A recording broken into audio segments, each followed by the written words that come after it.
Ẹ kú dédé àsìkò yìí gbogbo ibi tẹ́ ti ń gbọ́ mi nílé lóko tàbí lẹ́yìn odi. Ẹ jẹ́ kí a gbàdúrà. Bàbá wa àti Ọlọ́run wa, a dúpẹ́ fún àánú àti oore ọ̀fẹ́ tí a rí gbà. A dúpẹ́ tí ẹ pa wá mọ́, tí ẹ kà wá yẹ mọ́ àwọn àlàyé ọkàn lónìí. A dúpẹ́ fún àánú yín tí ó wà lórí ayé wa. Ẹ gbọ́ ọpẹ́ wa. Ọ̀rọ̀ náà tí a ó gbọ́ lẹ́yìn ló bá gbé tí ọ̀tún wa wọlé kó má gbà tòsí jáde. Ó ṣe ayé ọkàn àti ara wa ní rere, kí a jẹ́ olùgbọ́ àti olùṣe ọ̀rọ̀ náà. Torí tí a gbàdúrà ní orúkọ Jésù Olúwa wa. Àmín. Èní ọjọ́rú, ọjọ́ 12 oṣù kẹrin. Ìwé ọ̀run ṣíṣí tí a ti ọwọ́ olùṣọ́ àgùntàn Enoch Adeboye kọ. Ìwé ọ̀run ṣíṣí tí a ti ọwọ́ olùṣọ́ àgùntàn Enoch Adeboye kọ. Àkòrí: àwọn abàyànmọ́ jẹ́ ìgbéraga apá kejì.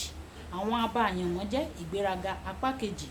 Àkọ́sórí: ṣùgbọ́n ó fúnni ní oore ọ̀fẹ́ sí.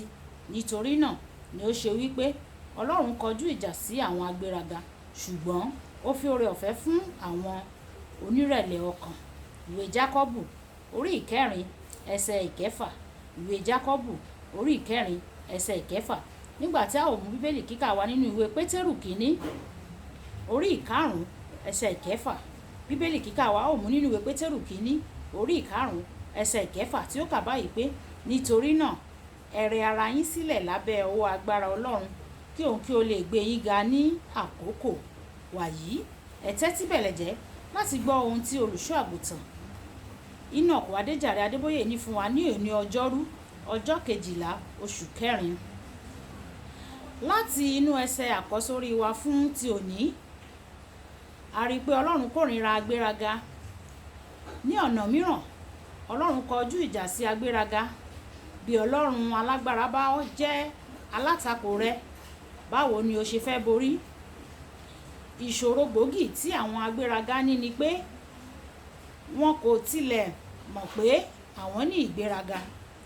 Wọ́n máa ń pè ní àwọn orúkọ tó rẹwà mìíràn, bíi àpọ́nlé ara ẹni, ìgboyà nínú ara ẹni, tàbí kí wọ́n wí pé mo kàn fi ọlá fún ipò mi nì. Sọ́ọ̀lù sì kí Dáfídì. Sọ́ọ̀lù ní kí Dáfídì fi ọlá fún ipò òun. Nínú ìwé Sámúẹ́lì kìíní orí ìkáǹdógún ẹsẹ̀ 30. Nígbà tí ó sọ ìtẹ́ rẹ̀ nù, Dáfídì ní tirẹ̀, ó jó bí ènìyàn lásán. Kódà bí ó tilẹ̀ jẹ́ ọba, aya tirẹ̀ pàápàá fi ṣe yẹ̀yẹ́. Ó sọ fún aya rẹ̀ pé, mò ń jó fún ẹni tí ó sọ mí di ọba dípò bàbá rẹ̀. Ìwé Sámúẹ́lì kejì orí ìkẹfà ẹsẹ̀ ìkẹrìndínlógún títí dé ẹsẹ̀ ìkọkànléníogún. Ní àkókò orin ìyìn àti ìjọsìn, ìwọ yóò mọ ẹni tí ó ní ìgbéraga àti ẹni tí kò ní. Wọ́n wo àwọn ọmọdé nítorí wọn kò wá láti du ipò kankan tàbí ohunkóhun tó jẹ́ bẹ́ẹ̀. Wọ́n kàn máa yin Ọlọ́run ní pẹ̀lú ijó bí agbára wọn ti mọ. Lásìkò ìsìn kan tí a ṣe ní ọgbà ilé ẹ̀kọ́ gíga ní Nàìjíríà, olùdarí àgbà jó ju àwọn akẹ́kọ̀ọ́ lọ. Ó jó ju àwọn akẹ́kọ̀ọ́ lọ pàápàá. Ọlọ́run wo ilẹ̀ láti ọ̀run, ó sì rí èyí. Nítorí náà, nǹkan bí ọ̀sẹ̀ mélòó kan lẹ́yìn èyí, tí àwọn ọ̀tá rẹ̀ wá dìde sí i láti yọ, Olúwa àwọn ọmọ ogun jà fún un, ó sì fún ní ìṣẹ́gun. Nítorí ó rẹ ara rẹ̀ sílẹ̀. Nígbà tí o bá rẹ ara rẹ̀ sílẹ̀, Ọlọ́run á jà fún ọ.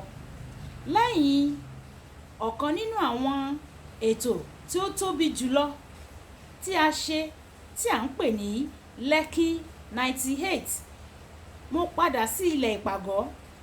Ní òru náà, ní àsìkò ìrìn àdúrà mi, láàárín aago 2 òru sí aago 3 òru, lójijì mo gbọ́ tí Ọlọ́run wí pé, ọmọ, bẹ̀rẹ̀ mọ́lẹ̀ kí o fi ọwọ́ rẹ ya àwòrán ènìyàn sí inú erùpẹ̀. Mo sì ya àwòrán ènìyàn náà. Lẹ́yìn náà ó wí pé, dìde sókè kí o sì pa ohun tí o yà nì rẹ́ pẹ̀lú ẹsẹ̀ rẹ. Mo sì ṣe èyí. lẹ́yìn náà ó wí pé ọmọ, bí o bá gbàgbé ẹni tí ń ṣe àkóso, màá pa ọ́ rẹ́ tí ẹnikẹ́ni kì yóò tiẹ̀ rántí pé o tilẹ̀ wá sí ayé yìí rí. Kò ní bó ti wù kí Ọlọ́run gbé ọ ga tó, ó lè mú ọ wálẹ̀ o pẹ̀lú ìtàkà rẹ̀ kan ṣoṣo. Ìwé òwe orí ìkẹrìndínlógún ẹsẹ̀ ìkejìdínlógún wípé ìgbéraga ní ṣáájú ìparun, agídí ọkàn ní ṣáájú ìṣubú. Ìwọ jẹ́ ọlọ́gbọ́n bí o bá ní ìrẹ̀lẹ̀ bí o ṣe ń gòkè, nítorí bí o ṣe ń gòkè sí ni ìṣubú rẹ yóò ṣe lágbára tó bí o bá gbéraga.